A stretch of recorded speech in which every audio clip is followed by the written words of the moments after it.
مرحبا بكم مشاهدينا في حلقة جديدة من برنامج ما وراء الظلام.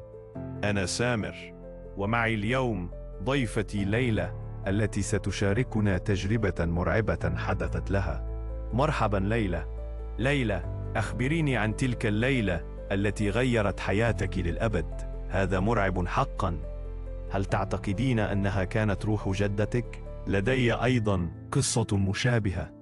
كنت أعمل في مستشفى مهجور لتصوير فيلم وثائقي. بقيت وحدي بعد انتهاء التصوير، وفجأة انطفأت الأضواء.